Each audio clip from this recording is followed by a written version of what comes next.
महाड नगरपालिका निवडणुकीच्या मतदानाच्या दिवशी शहरात अभूतपूर्व गोंधळ आणि हिंसाचार उफाळलाय। लोकशाहीच्या उत्सवात राजकीय गुंडागिरीचा धिंगाणा पाहायला मिळाला असून शिवसेना आणि राष्ट्रवादी काँग्रेसच्या कार्यकर्त्यांमध्ये झालेल्या तुफान राड्यामुळे महाड शहर हादरले। हा केवळ वाद नव्हता, तर सत्तेसाठी हाणामारी आणि दगडफेक करणारा एक भीषण राजकीय संघर्ष होता। मतदान सुरू असतानाच अचानक दोन गटांमध्ये तणाव वाढला आणि त्याचे रूपांतर थेट युद्धात झाले। राष्ट्रवादी काँग्रेसचे नेते सुशांत जाबरे यांच्या ताफ्यातील दोन गाड्यांवर या राड्यात क्रूर हल्ला करण्यात आला, ज्यात गाड्यांचे मोठे नुकसान झाले। नेत्यांच्या गाड्यांची तोडफोड हा थेट कायदा सुव्यवस्थेवरचा हल्ला आहे। या गोंधळानंतर पोलिसांनी तातडीने हस्तक्षेप करत परिस्थिती नियंत्रणात आणली। मात्र पोलिसांनी तपासणी केली असता जो प्रकार समोर आला तो अत्यंत गंभीर आणि भयानक आहे। जाबरे यांच्या ताफ्यातील गाड्यांच्या तपासणीत लाठाकाट्यांसोबतच एक पिस्तूल सापडले।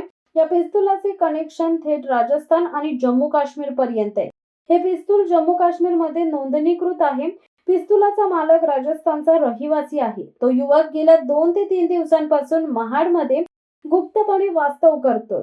निवडणुकीच्या काळात परराज्यातील व्यक्तीकडे आणि तीही पोलिसांना कोणतीही माहिती न देता पिस्तूल सापडणे हा राजकीय षडयंत्राचा स्पष्ट संकेत आहे। महाडमध्ये मतदानाच्या दिवशी हा युवक नेमका काय करत होता?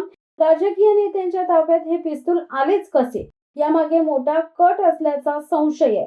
राजकीय वैमनस्यातून थेट हिंसेचा वापर आणि शस्त्र प्रदर्शन होणे हे लोकशाहीसाठी अत्यंत घातक आहे।